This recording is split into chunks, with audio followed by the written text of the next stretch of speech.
Le pigargue à tête blanche. On a tous cette image en tête, un symbole de force, de liberté. Mais il y a aussi cette autre histoire, une histoire de renaissance qui est devenue virale et qui fascine tout le monde. Aujourd'hui, on va décortiquer ça ensemble. Alors, cette fameuse histoire, on l'a peut-être déjà entendue, elle circule beaucoup sur Internet. C'est un récit de transformation incroyable, présenté comme un exemple ultime de renouveau. Voilà le tableau. L'aigle, ce roi du ciel, arrive à 40 ans.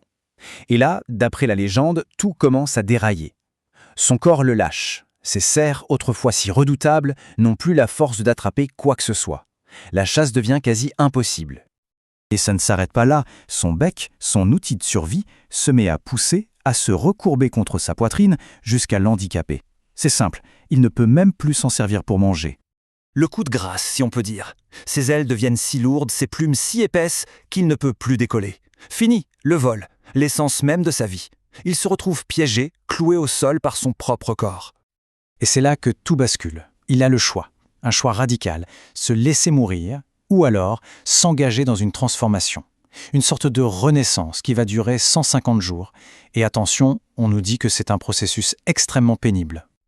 Alors comment ça marche cette fameuse renaissance? Eh bien accrochez-vous.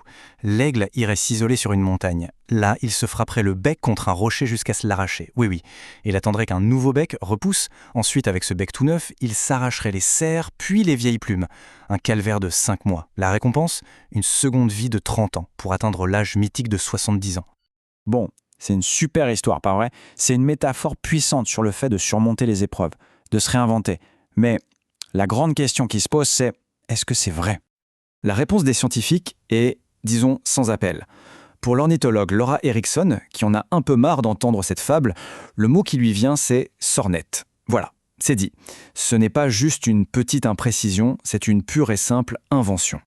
Alors maintenant, on va faire un petit fact-checking. On va prendre cette légende point par point et on va la comparer à ce que nous dit la science, à la réalité biologique de l'aigle. Fable contre biologie. C'est parti.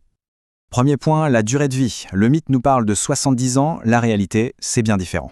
Dans la nature, un pigargue vit en moyenne entre 20 et 30 ans. Le record absolu, documenté pour un aigle sauvage, c'est 38 ans. On est donc très très loin des 70 ans. Et le bec alors? L'idée de se l'arracher, c'est tout simplement suicidaire. Franchement, un aigle sans bec, comment il mange? Il mourrait de faim bien avant que quoi que ce soit puisse repousser. Et cette histoire de bec qui se courbe avec l'âge est fausse. Son bec a une forme crochue parfaite dès le départ. C'est fait exprès pour déchiqueter ses proies. Pareil pour les serres et les plumes. Les serres restent solides et efficaces toute sa vie. Quant aux plumes, l'aigle ne se les arrache pas d'un coup. Il y a un processus naturel qui s'appelle la mue. Il perd ses plumes petit à petit tout au long de l'année, ce qui lui permet d'en avoir toujours des fonctionnels sans jamais arrêter de voler ou de chasser. Bon, maintenant qu'on a écarté le mythe, penchons-nous sur la vraie vie de l'aigle. Et on va voir que la réalité est tout aussi, sinon plus, fascinante. Le parcours est long. Tout commence par l'œuf, qui est couvé pendant environ 35 jours. Ensuite, l'oisillon reste au nid pendant 10 à 14 semaines, une éternité. Et même après son premier vol, le jeune aigle dépend de ses parents pendant des mois pour apprendre à survivre. La fameuse tête blanche de l'adulte, il faut attendre 4 ou 5 ans pour la voir apparaître. Il faut savoir que les bébés aigles, les oisillons, naissent incroyablement fragiles.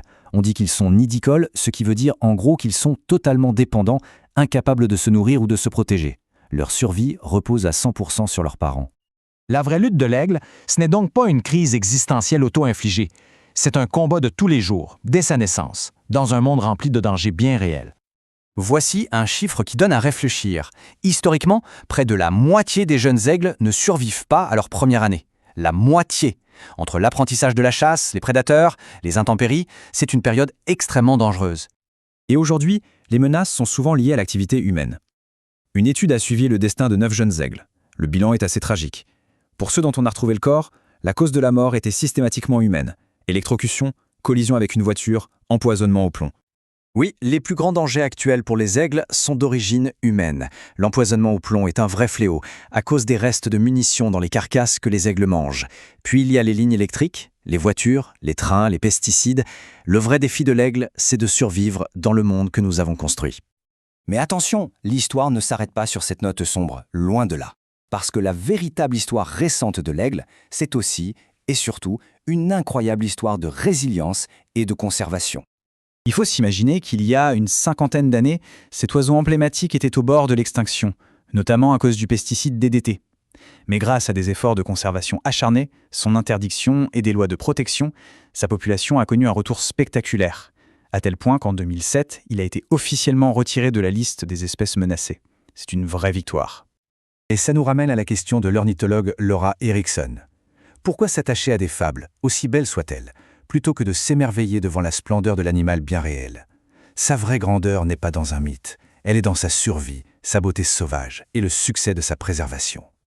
Finalement, cette double histoire de l'aigle nous pousse à réfléchir. Qu'est-ce qui est le plus puissant? Le récit d'une renaissance mythique ou l'histoire, bien réelle, d'une espèce qui a frôlé l'extinction et qui est revenue de loin grâce à des efforts concrets? Peut-être que la nature, dans sa réalité complexe et parfois brutale, nous offre des histoires bien plus extraordinaires que n'importe quelle fable.